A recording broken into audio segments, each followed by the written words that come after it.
Before the rise of the great kingdoms of men, deep in the elder days of the First Age, there lived a master craftsman in the dwarven city of Nogrod named Telchar.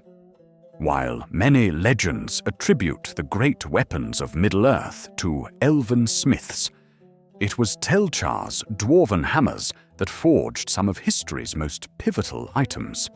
He created the knife angrist that cut a Silmaril from Morgoth's iron crown and the dragon helm worn by Turin Turambar. Yet his longest-lasting legacy was a magnificent longsword. He named it Narsil, a name derived from the ancient tongues signifying both fire and white brilliance, intended to represent the combined radiance of the sun and the moon.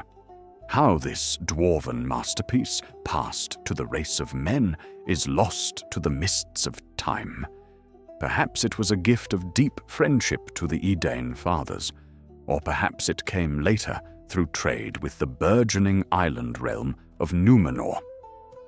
What is certain is that Narsil became one of the chief heirlooms of the Númenorian kings, resting in their armories as a symbol of divine favor.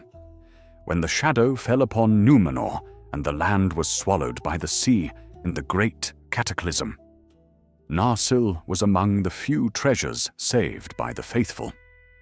Elendil the Tall brought it with him on the ships that escaped the downfall, carrying the blade to the shores of Middle-earth, where he established the twin realms in exile of Arnor and Gondor. As the High King, Elendil wielded Narsil in the Great War of the Last Alliance against Sauron at the end of the Second Age, in his hands. The sword was terrible to behold. The histories record that its light shone fiercely in battle, filling the hearts of orcs and trolls with an ancestral terror. For 7 long years of siege against the dark tower of Barad-dûr, Elendil's sword and Gil-galad's spear were unstoppable until the final confrontation on the slopes of Mount Doom. There, Sauron himself came forth to break the siege. In that dark hour, Elendil fell, and as his great body struck the ash-covered earth, the sword beneath him snapped under his weight into 2 main shards. The light of Narsil was extinguished, yet, even broken, its destiny was not complete.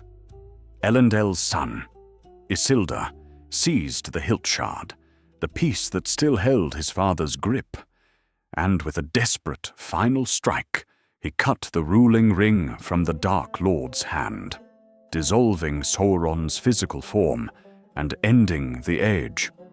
But victory turned to ashes at the Gladden Fields shortly after, where Isildur was ambushed by orcs and slain. The shards of Narsil, however, were rescued by his loyal squire Otar and taken north to Imladris, to Rivendell, for safekeeping by Master Elrond. For 3,000 long years, through the slow decline of Gondor and the destruction of the northern kingdom of Arnor, the shards turned from a weapon of war into a sacred and secret relic. They became the defining heirloom of the hidden chieftains of the Dúnedain, the Rangers of the North. They were a silent promise, a tangible symbol of a broken lineage waiting for the strength to be renewed. It was prophesied by Elrond that the sword that was broken would not be remade until the ruling ring was found and Sauron returned yet again. So they waited, passed down from father to son in the shadows. When Aragorn, son of Arathorn, came of age, Elrond revealed to him his true heritage as the heir of Isildur and delivered unto him the shards. For decades, Aragorn carried these broken pieces as he traveled the wilds under the guise of Strider, a king in hiding, protecting a world that knew him not. Only when the hour was darkest, when the Fellowship of the Ring was set to depart on their desperate quest, in the year 3118 of the Third Age. Did the time come? The master smiths of Rivendell, using arts lost to most of the world, took the ancient dwarven steel and put it back into the fire. They did not just repair it, they reborn it. On its blade they traced a new device of 7 stars set between the crescent moon and the rayed sun, and about them were written many runes of power. When the hammers finished their work, the sword was whole again, very bright and sharp, shining with a red light in the sun and a cold, hard light by the moon. Aragorn took up the blade of his ancestors and gave it a new name. He called it Andúril, meaning the flame of the west.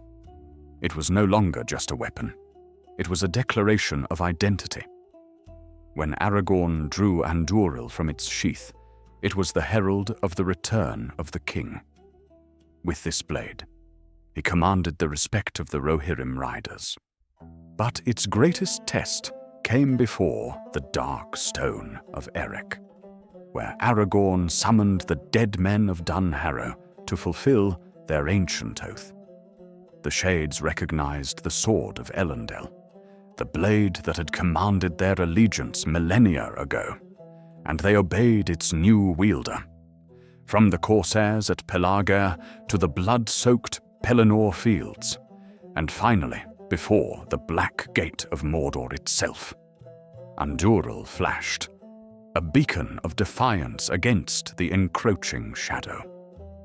In the end, the history of this blade is the history of hope in Middle-earth, proving that what is broken can be remade stronger, and that the rightful king may yet return to his throne.